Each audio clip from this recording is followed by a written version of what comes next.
7 long years. This is starting to run a parallel, almost. It was 8 long years 2 years ago. Actually 3, I apologize. Whenever we covered Morbid Angels, Elid Dividium, and Sanus. It was a long wait for an album that really failed to deliver. Esoteric Warfare by Mayhem is 7 years in the making, ever since 2007. Is this where the parallels actually stop, though? Well, this is going to be one that's going to be up for debate. Mayhem needs no introduction. They're considered to be, and really are, one of the pioneers of black metal. Not to mention, they're one of the most infamous bands, potentially of all time. I mean, a lot of people just subject that to the black metal genre, or the metal genre, but really, of all time. Think about all the other musicians. Can you think of a story that has as many knots, twists, and turns, violence, and fucked up moments as Mayhem? I really can't, not at least off the top of my head. I'd really have to think hard about it. Esoteric Warfare is going to be, and will go down in history as an album that perhaps will either unite or further drive apart the Mayhem faithful.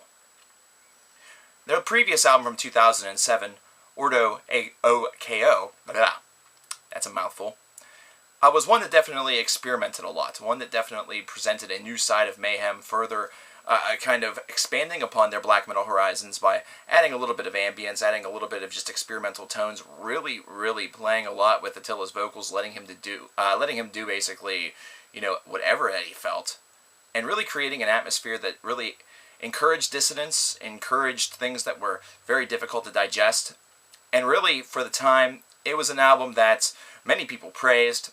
I wasn't a huge fan of, but that doesn't matter here in 2014. Esoteric Warfare really takes on that same idea as an album. It's something that, whenever you listen to it completely, or pardon me, whenever you listen to it individually, can sound relatively unappealing. Some of the vocal sounds that you hear, some of the shrills, some of the operatic tones, will definitely showcase the real diversity and the real, density to Attila's vocal range. And the music that you hear behind you is probably some of the most primitive styles of black metal that you're going to hear.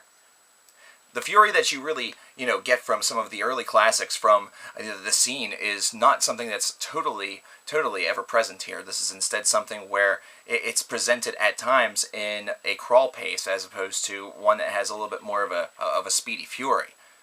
This is also something where they take a step back. They don't necessarily need to, really go very much with these movements. There's a lot of empty space, and this is something that actually builds and compounds a grandiose, atmosphere and feeling of desolation, of singularity. Now, remember how I said that individually this album may seem kind of unappealing, track by track? Whenever you listen to it completely, whenever you take in the whole entire experience, whenever the atmosphere and all of the dust really settles, damn. This is an experience that is going to be kind of right up there with the last Eson album as one that needs to be taken in, one that needs to be really undergone in one sitting. That's where the subtle genius of this album actually starts to manifest itself. That's where you start to really understand a lot of the different things that really went on with this disc, and a lot of the way in which the atmosphere kind of compounds track by track. It almost sounds like each individual track is a staircase, a stair on the staircase of madness, and it just continues to develop and build and develop and build. The atmospheres of desolation, of perhaps lonesomeness, death, decay, destruction, ritual, they all take on a profound meaning whenever you listen to it as a whole. If you listen to one track individually, you might think to yourself, man, that's kind of unappealing. I doubt that I would listen to that again, or maybe I would just once or twice to kind of help myself digest it, but damn, as a whole, I found myself at the end of this wanting to just go back and listen to it again. That's exactly what I did. Now, this isn't an album that I believe is going to unite all of the forces of Mayhem. It's not going to unite all fans of black metal. In fact, it's not going to unite all metal fans in a universal, acclaimed opinion of this disc. For a lot of people, this is going to be way more than they're willing to digest. For some people, they're not even going to be willing to digest it at all. For some, they haven't digested anything perhaps since Chimera, or maybe even prior to that.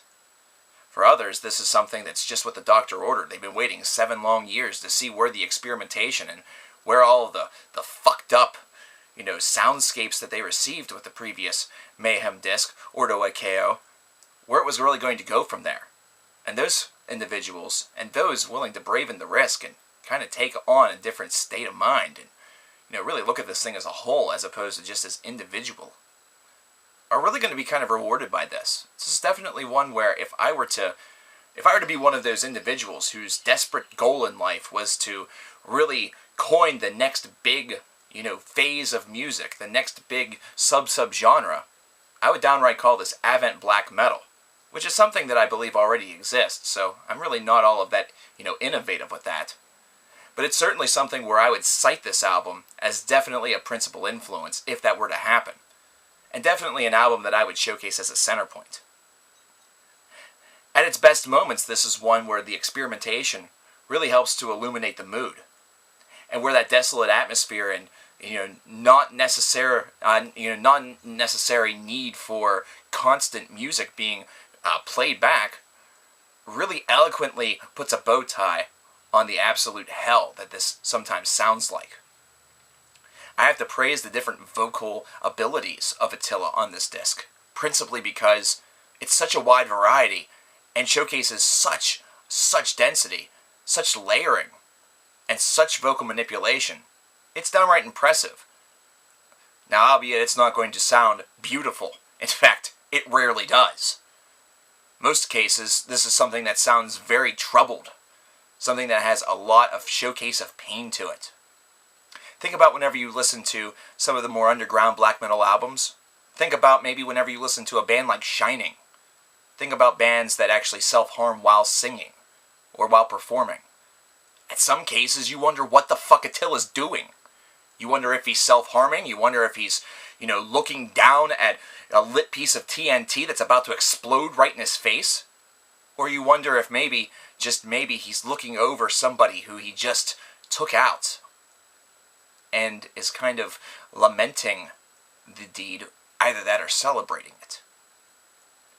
That chilling atmosphere only compounds with the desolation of the music. This is not something where all of these experiences, all of these feelings are ones where music surrounds.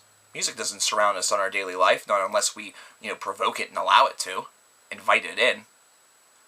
Instead, this is something where this experience, really adds a new dimension to something that already had a lot of dimensions to it. While the outside of the music, the story of Mayhem has certainly calmed down, the music certainly has not. This album, which I give an 88 out of 100, certainly showcases this in very, very raw form.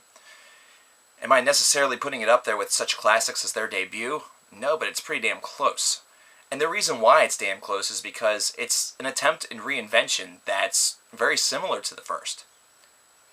That reinvention is something that's going to really make a lot of individuals wonder about the future, exactly what they're going to do.